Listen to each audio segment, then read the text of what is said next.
우리가 지금 이 자리에 모인 것은 하늘 문이 열리고 사도 요한에게 계시하셨던 그 지극히 기독부신 하나님, 곧 전에 계셨고 또 이제도 계시고 장차 오실 전능하신 주 하나님께 예배하기 위함입니다. 우리가 감히 그분의 영광을 다 알 수 없으나 그분께서 우리에게 보여주신 작은 은혜를 붙잡고 나아가길 원합니다. 우리 인간과는 근본적으로 다른 지혜와 능력과 거룩함에 있어 무한하신 창조주 하나님 앞에 엎드려 경배하시기 바랍니다. 말씀이신 주님을 의지하며 성령의 감동하심으로 시간 온전히 주님만 높여드리는 복된 예배가 되기를 모두 축원합니다. 다 같이 묵상 기도하시겠습니다.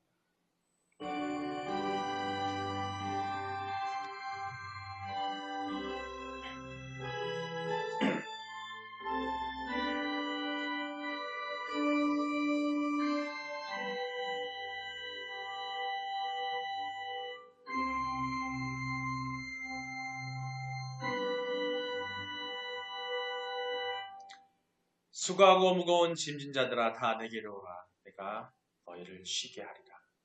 하나님은 영이시니 예배하는 자가 영과 진리로 예배할지니라. 거룩하신 주 하나님 아버지시여, 측량할 수 없는 은혜와 사랑으로 저희를 택하시고 이 저녁 주님의 거룩한 전으로 불러 예배하게 하시니 너무나 감사드립니다. 저 예배를 받으시기에 합당하신 영광과 존귀와 권능의 주님을 찬양합니다. 주님, 사도 요한이 하늘 보좌를 보았을 때 그분의 초월적인 위엄 앞에 자신이 얼마나 작은 존재인지를 깨달았던 것처럼 오늘 저희도 이 예배를 통해 하나님과 저희 사이의 질적인 차이를 깊이 인식하게 하여 주시옵소서. 저희의 어리석음과 교만함을 용서하시고 주님을 다 알 수 있다는 착각에서 벗어나 오직 겸손함으로 주님 앞에 엎드리게 하여 주시옵소서. 오늘 요한계시록 4장의 말씀을 펼칠 때 성령으로 감동시켜 주셔서 하늘 보좌의 영광을 희미하게나마 바라보게 하시고 그 영광 앞에서 마땅히 드려야 할 경배와 순종의 자세를 배우게 하여 주시옵소서. 번개와 음성과 또 우레소리가 나는 그 보좌 앞에서 저희가 세상의 모든 염려와 근심을 내려놓고 오직 세세토록 살아계시는 이에게만 영광을 돌리게 하여 주시옵소서. 예배 시험을 주님께 맡겨드리며 저희를 구원하신 예수 그리스도의 이름으로 기도드립니다. 아멘.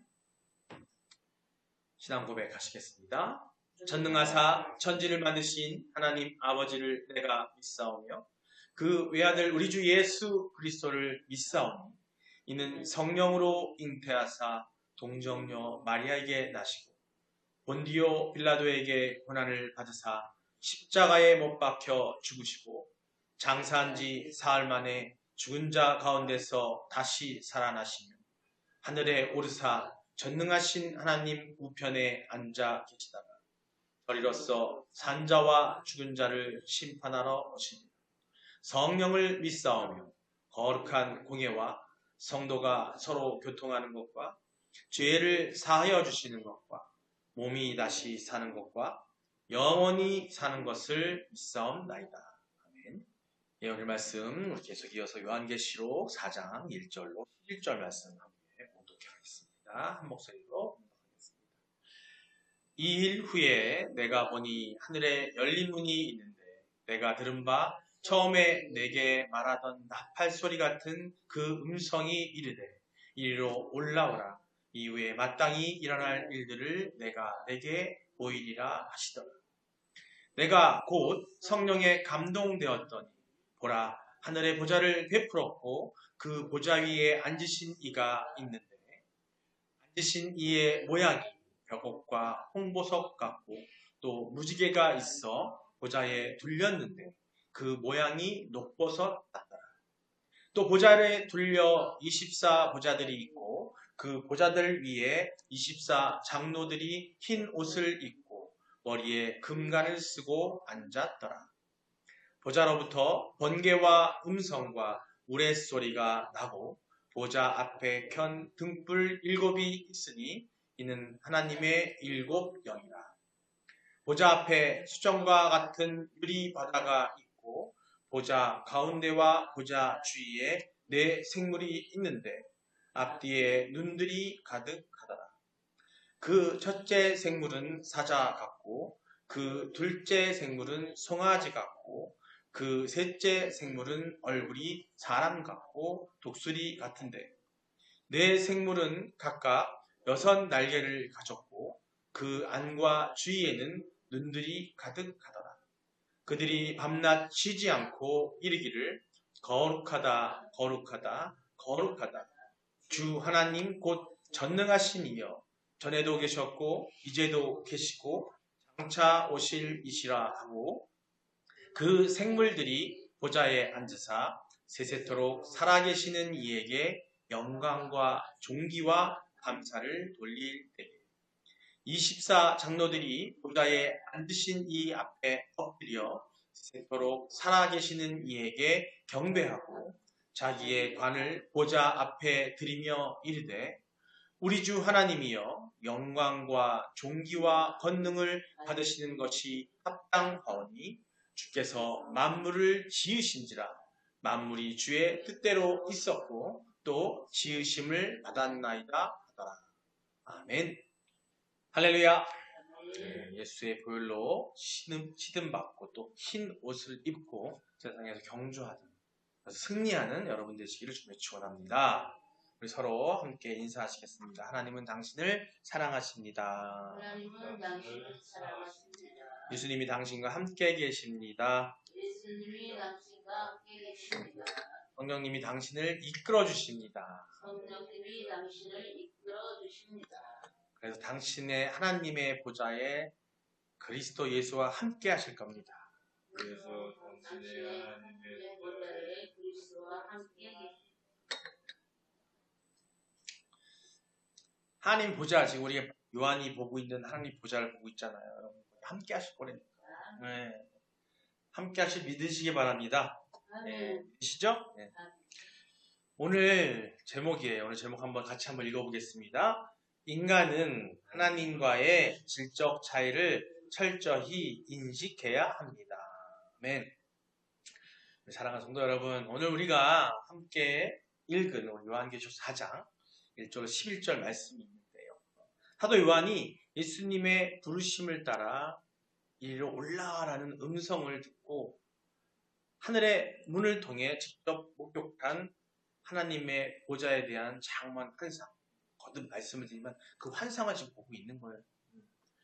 말씀을 우리가 읽을 때 이렇구나라고 마치 내가 요한이 된 것처럼 요한이 하나님 불러 올라간 것처럼 거기를 한번 상상해 보시죠. 상상.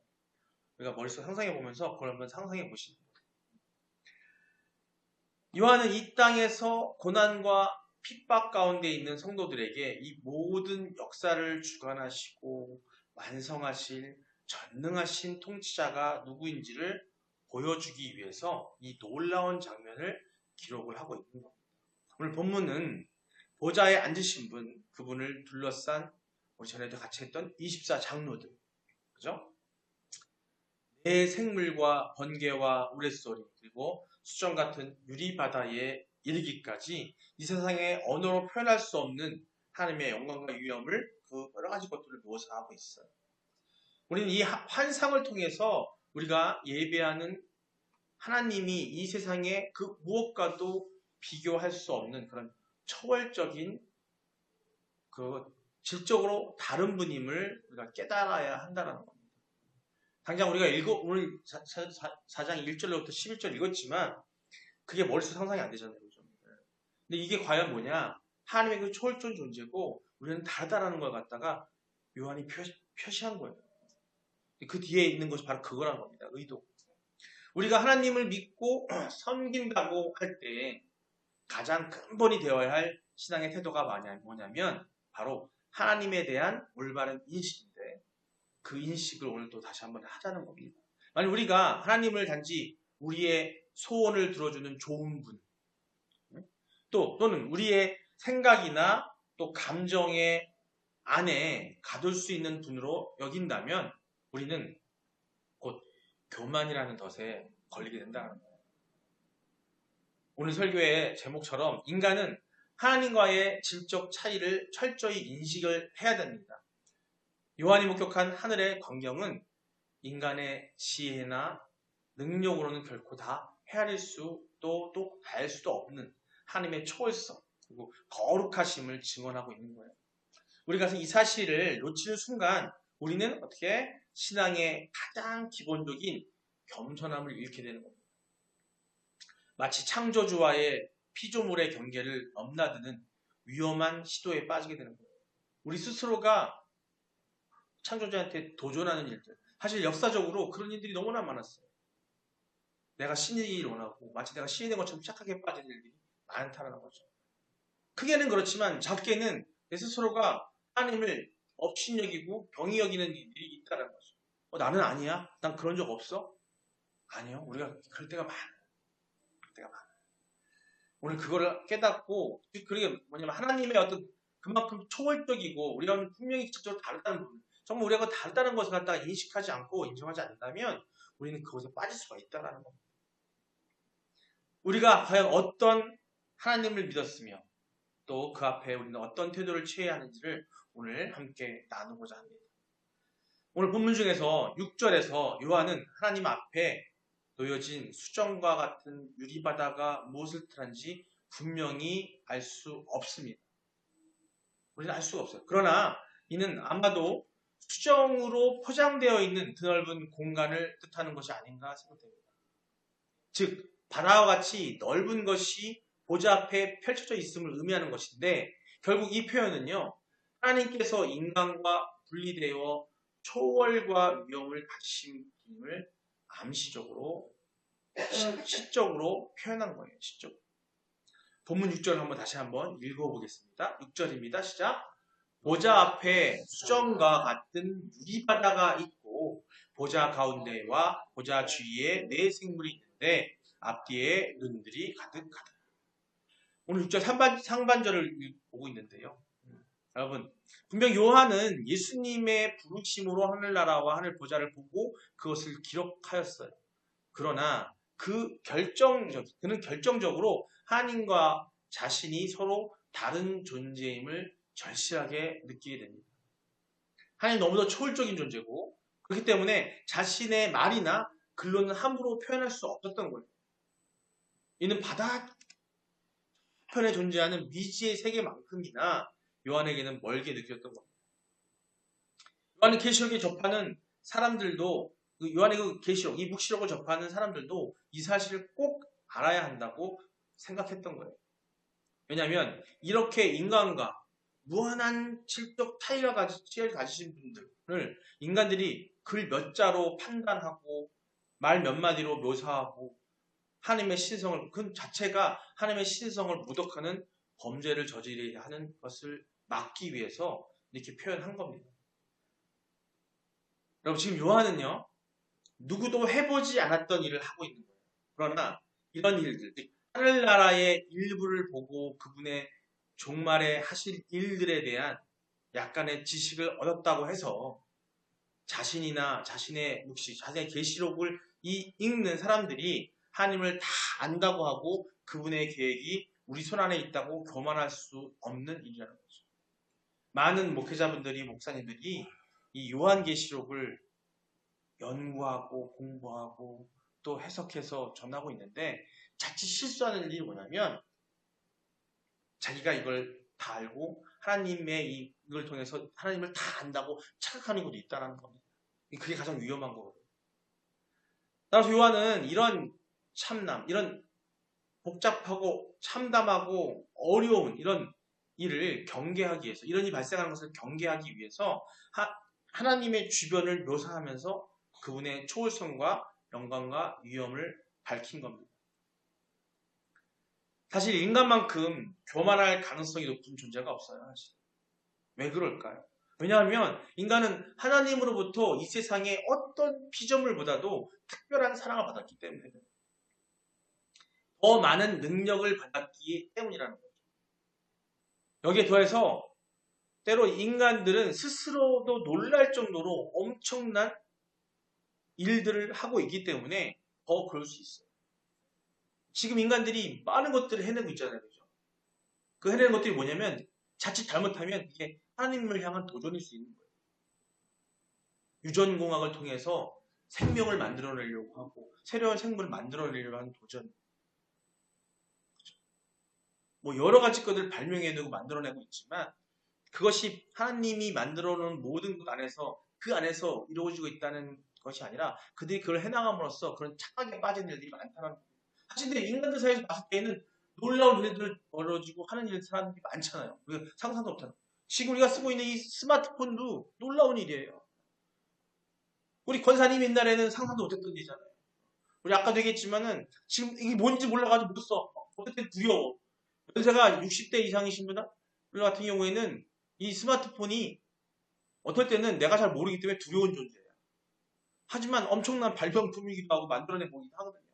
근데 이걸 갖다 잘 쓰는 사람도 있긴 하지만 엄청나게 한 거예요. 엄청나게 한 거예요. 하지만 하나님의 그 능력에 비하면 아무것도 아니라는 거예요. 그래서 그런 일들을 만들어내고 있기 때문에 인간은 또 교만해질 수 있기 쉽다라는 겁니다. 특별히 인간에게 주어진 가능성이라는 어떤 축복은 인간을 더욱더 겸손하지 못한 존재를 만듭니다. 다른 피조물들은요, 인간을 제외한 다른 피조물들은 가능성이 없어요. 그냥 있는 그 안에서 흔들어가는 거고, 오직 인간만이 하나님이 사랑하셔서, 하나님이 너무나 사랑하셔서 인간에게는 가능성이라는 것을 허락하셨다는 거예요. 자연계의 생물들은 자신의 능력을 알고 있어요. 어디까지인지 알고 있어요. 더 이상 도전할 수 없어요. 그리고 자신의 능력에 맞는 위치에 적합한 그 역할을 할 수밖에 없어요. 예를 들면 늑대나 여우가 사자의 권위에 도전하는 거? 이거는 인간이 만들어내는 어떤 비유나 우화 속에서나 가능한 일이지 실제로 늑대나 여우가 사자의 권위에 도전할 수 있어요. 그 앞에 도망치기 바빠요. 뭐 우화에 보면 막 여우가 꾀를 부려서 사자를 뭐 죽이게 한다거나 아니면 사자를 갖다가 어떻게 빠지게 한다거나 뭐 이런 일이 있다고 하지만 사실 실제로 봤을 때는 가당치도 않은 일이에요. 여우가 사자 앞에서 어떻게 이겨줄 수 있겠어요? 그게 그 세상인데 인간만은 예외라는 거예요. 그들은 뭐든지 어떻게 해요? 이기려고 하고 뭐든지 알려고 하는 그런 게 있다라는 거예요. 왜냐하면 우리 인간들에게는 가능성이라는 무기가 있기 때문에 그들은 급기야 창조주이신 하나님께 도전하기에 이릅니다. 성경 속의 많은 사건들, 바벨탑 사건들을 비롯해서 우리가 지금 역사적으로 살아오는 모든 것 중에서 우리의 인간의 역사는요, 계속적으로 하나님께서는 하나님 안에 순종하고 따르고 거룩한 삶을 살기를 원하는데 인간은 죄를 지은 이후에 계속해서 하나님께 도전하고 있는 거예요. 하나님을 능가하고 싶어 하는 거고 하나님처럼 되고 싶어 하는 거고 그런 것의 연속인 거예요. 16세기에 유럽의 기독교의 전체를 이루던 가톨릭이 왜 종교개혁하는 것을 맡게 됐냐면 그들은 이 인간의 가능성을 놓고 세상을 지배하고 모든 것들을 하다 보니까 하나님 위에 서려고 하는 일들이 발생을 하게 되고 하나님보다 더 위에 서라는 일이 발생했던 것처럼 보니까 종교 개혁이 일어나고 지금 이 순간에도 우리가 많은 기독교인들이 있지만 믿지 않는 사람은 저처럼더라도 그리스도인들 사이에서도 어떤 일이 일어나고 있냐면 목회자 또는 또 리더들에 의해서 자기들의 능력이 하나님 안에 순종하고 그 안에 가는 게 아니라 그거를 능가하고 싶어하는 마음이 생겨가고 있다는 거죠. 그러다 보니까 문제가 발생하는 거예요. 그게 인간이라는 거예요. 어떤 사람은 도전만 하는 게 아니에요. 그분의 창조하심을 부정하기도 해요. 아니다. 그게 딴 게 아니에요. 그게 지난 노래인 거고 그게 과학인 거예요. 어떤 사람들은 그분의 구속사역, 우리의 죄 사함에 대한 이 예수 그리스도를 통한 구속사역에 대해서도 회의를 품기도 해요. 그거 아닌 거 아니야. 그러나 가장 큰 도전은요 뭐냐면 인간이 하나님을 다 안다고 생각하는 거예요. 간혹 신학자들이 좀 열심히 기도하는 사람들이 많이 알지도 못하지만은 알 수도 없는 하나님에 대해서 내가 마치 아는 것처럼 착각하는 거죠. 난 하나님을 잘 알아. 이 앞에 있는 오류들이 우매와 무지에서 온 것이라면 이 마지막 오류는 착각으로 인해 오는 잘못이라는 겁니다. 하나님을 알 수 있는 존재는 어디에도 없어요. 우리는 알 수가 없어요. 우리에게 알려고 이렇게 말씀을 통해서 성경이라는 이 바이블을 주셨지만 그것만으로는 하나님을 다 알 수는 없어요. 다만 우리에게 이 주신 것은 당신에게로 오게 하고 당신과 관계를 지속하기 위한 어떤 매뉴얼을 주셨지만 그것만으로도 우리가 다 알 수 있는 거 아니에요. 우리가 성경을 다 알았다고 해서 성경을 다 폐지했다고 해서 그 안의 진리를 우리는 완벽하게 알 수는 없어요. 하나님을 알 수 있는 존재는 이 세상 어디에도 없습니다. 우리는 그분에 관한 아주 작은 단편들만을 알 뿐인 거예요. 그것밖에 몰라요. 그럼에도 자신이 머리에 담을 수 있었던 아주 작은 지식으로 하나님을 다 알고 있다고 말하고 있는 사람들이 많다는 거죠. 그것만큼 교만의 극치가 어디 있겠습니까? 여러분, 하나님 앞에 선 성도에게 가장 중요한 것이 뭐냐면 하나님 항상 원하시는 거예요. 겸손이에요, 겸손. 자신이 하나님의 피조물이며 깨지기 쉬운 질그릇이라는 거. 완벽하지 않다는 걸 이제 나는 자꾸 완벽하려고 해요. 나는 완벽하기를 하는데 완벽할 수가 없어요, 우리는. 겸손히 우리가 고백할 수 있어야 됩니다. 우리가 자꾸 완벽하려고 하기 때문에 나는 완벽하다 생각하기 때문에 다른 사람들을 손가락질하는 거예요. 나는 완벽하기 때문에 저 사람이 이걸 잘못했어, 저걸 잘못했어, 에이 저건 아니지라고 하는 건 뭐냐면 우리 스스로가 완벽하다고 느끼는 게 않거든요. 완벽하지 않은데 남을 누굴 탓해. 이 세상에서 누군가에게 잘못을 이야기하고 그 사람을 할 수 있는 것은 오직 하나님밖에 없어요. 예수 그리스도밖에 없단 말이에요. 성삼위일체 하나님밖에 없으시니까요. 그래서 다른 사람을 지적질하지 말라는 그 이면에 뭐냐면 너는 완벽하지 않다. 네가 할 수 있는 게 아니라는 거죠.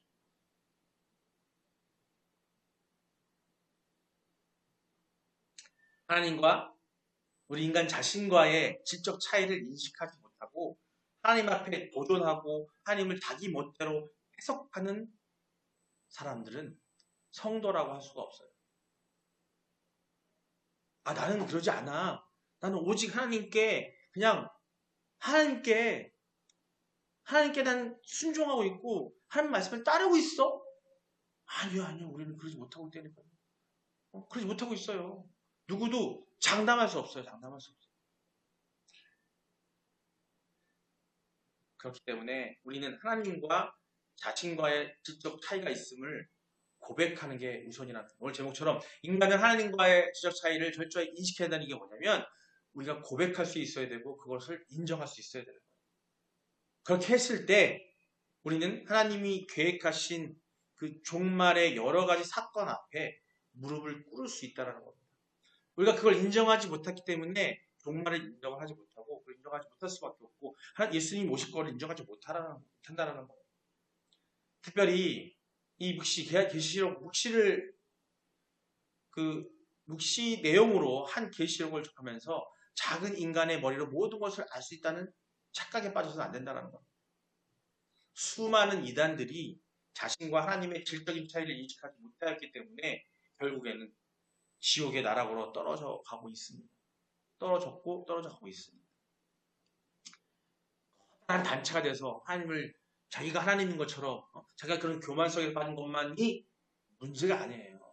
우리 스스로도 각각 개인들도 그런 교만과 오만에 하나님보다도 하나님을 내가 다 아는 것처럼 착각하면서 거기에 빠진 사람들이 있다는 거예요. 다른 게 이단이 아닙니다. 그럼 기억하시기 바랍니다. 하나님은 우리와 근본이 다르십니다. 그분은 피조물이 함부로 잴 수 있는 분이 아니에요. 그걸 우리가 반응하거나 그걸 판단하거나 논할 수 없는 분이 아니라는 겁니다. 정리를 해나갑니다. 말씀을 통해 정리할 텐데 요한계시록 4장은 사도 요한이 하늘의 열린 문을 통해서 올라가서 목격한 하나님의 보좌와 그 주변의 모든 그런 경배 광경을 묘사하고 있는 겁니다.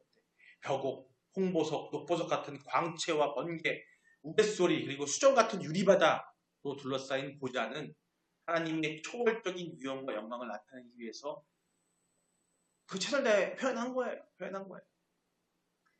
내 생물은 밤낮 쉬지 않고 창조주이신 하나님의 거룩하심과 존중하심을 찬양하고 있다. 24장로들은 면류관을 보좌 앞에 드리며 만물을 지으신 창조주께 영광과 존귀의 권능을 돌리고 있습니다.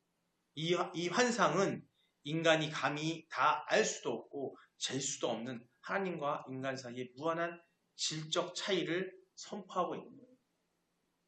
오늘 4장에 통해서 우리가 알아야 되는 건 다른 게 아니에요. 인간과 하나님과의 차이. 그걸 깨달아야 한다는 겁니다. 말씀 몇 개 보면서 정리해 나갑니다. 먼저 욥기 11장 7절 말씀입니다. 읽겠습니다. 내가 하나님의 오묘함을 어찌 능히 측량하며 전능자를 어찌 능히 완전히 알겠느냐. 아멘. 예. 이 말씀은 인간의 지성으로는, 우리 지성으로는 하나님의 오묘함과 전능하심을 결코 완전히 알 수 없다라는 진리를 선포하고 있는 겁니다. 우리 본문 계속 4장에 묘사하는 인간의 언어와 상상력으로 다 담아낼 수 없는 하나님의 보좌의 어떤 장엄함과 그런 초월함을 연결된다고 볼 수 있어요. 우리가 하나님을 다 알 수 있다는 교만을 버리고 오직 피조물로서 그분의 헤아릴 수 없는 위대하심 앞에 그냥 겸손히 납작 엎드려야 돼요. 다음 욥기 37장 23절입니다. 읽겠습니다. 전능자를 우리가 찾을 수 없나니 그는 권능이 지극히 크사 정의나 무한한 공의를 굽히지 아니하심이니라. 아멘. 예, 이 말씀은요, 하나님의 측량할 수 없는 어떤 권능과 변함없는 공의를 선포하고 있습니다.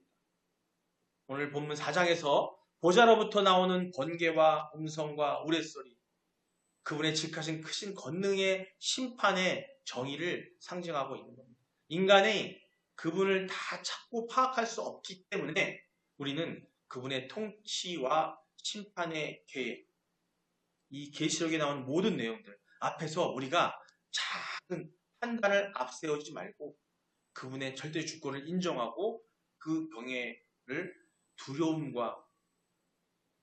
그 두려움을 가지고 그것을 따르고 인정하고 그 앞에 엎드려야 한다는 겁니다. 마지막으로 로마서 11장 33절입니다. 함께 읽겠습니다. 또다 하나님의 지혜와 지식의 풍성함이요 그의 판단은 헤아리지 못할 것이며 그의 길은 찾지 못할 것이로다. 아멘. 사도 바울은요, 하나님의 지혜와 지식의 무한한 깊이를 지금 찬양하고 있는 거예요. 이 말씀.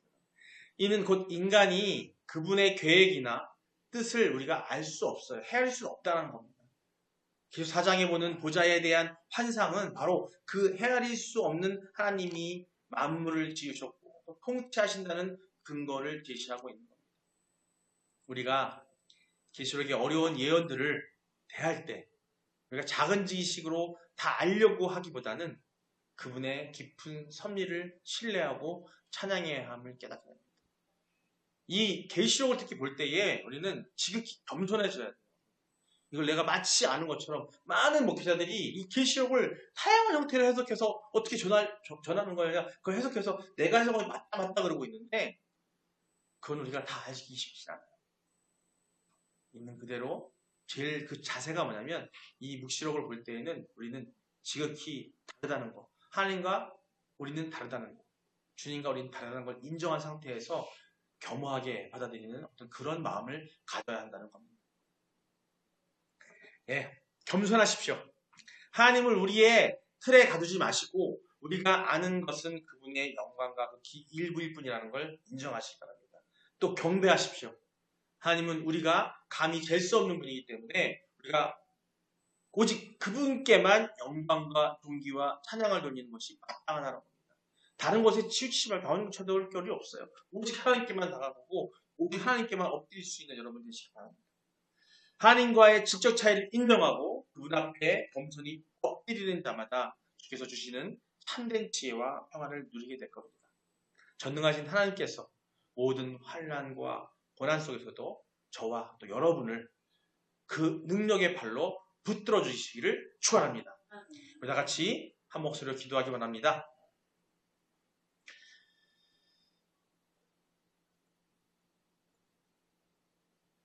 이렇게 기도했으면 좋겠어요. 하나님과의 질적 차이를 인식하는 겸손한 마음을 달라고 하나님과 나와 우리와 인간과 하나님은 질적인 차이가 있다는 그런 겸손한 마음을 내게 달라고 기도하시고요. 두 번째, 하늘의 보좌의 영광을 기억하면서 세상의 유혹을 이기게 해달라고. 그 영광을 기억하며 세상의 유혹을 이겨야만이 오직 하나님만 바라볼 수 있는 거예요. 세 번째, 하나님의 측량할 수 없는 섭리를 신뢰하며 순종하게 해달라고 우리 다 같이 주여 한번 부르고 기도하겠습니다. 주여! 아버지 사랑의 하나님, 오늘 주신 말씀 요한계시록 구시록의 말씀을 통해서 우리가 인간이 얼마나 나약하고 하찮은 존재임을 깨닫습니다. 하나님과의 관계 속에서 세상에 하나님 만들어진 모든 창조물 가운데 가장 뛰어나고 능력 있고 모든 것을 할 수 있는 그 가능성을 허락하신 하나님을 우리는 그런 가능성을 가지고 하나님을 업신여기고 하나님을 다 아는 것처럼 생각하는 그런 교만함을 갖고 있음을 아버지여 고백합니다. 하나님과의 지적 차이를 인식하는 겸손한 마음을 허락하여 주셨소서. 저희의 교만함을 회개하며 하나님을 우리의 생각과 지식으로 다 알 수 있다는 착각에서 벗어나게 하여 주셨소서. 하늘보좌의 영광을 기억하게 하며 세상의 유혹을 이기게 하여 주셨소서. 일상생활 속에서도 계속 사장의 경배를 기억하게 하며 오직 세세토록 살아계신 창조주께만 영광을 돌리는 삶을 살게 하여 주셨소서. 하나님의 측량을 측량할 수 없는 섭리를 신뢰하며 순종하게 하여 주셨소서. 아버지, 알 수 없는 미래와 종말의 사건들을 앞에서 두려워하거나 좌절하지 않고 만물을 창조하시고 다스리는 전능자의 뜻을 믿고 따르고 순종하는 우리가 되게 하여 주셨소서. 아버지 감사합니다. 아버지 감사합니다. 아버지 감사합니다. 아버지 감사합니다.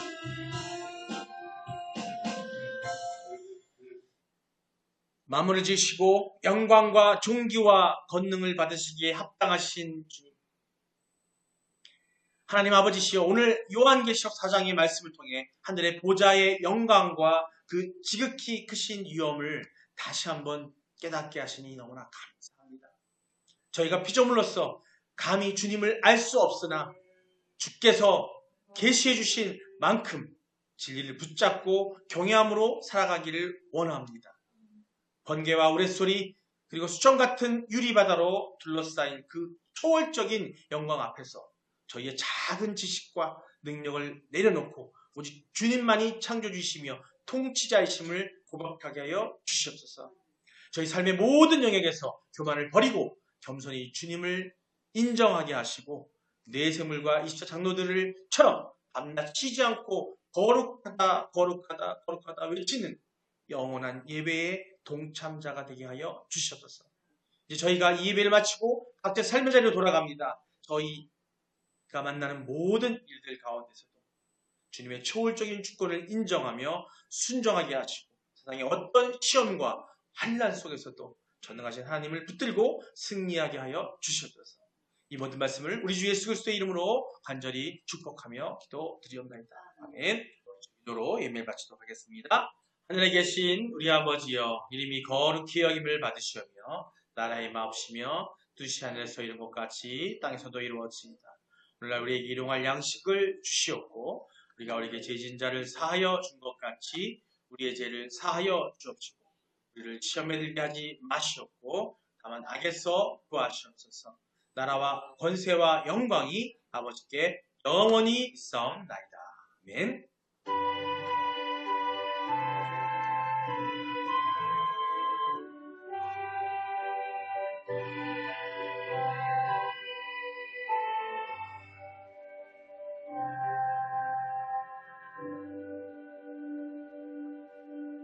아멘. 할렐루야. 주님께 영광 돌립니다. 모두 수고하셨습니다. 여러분 감사합니다.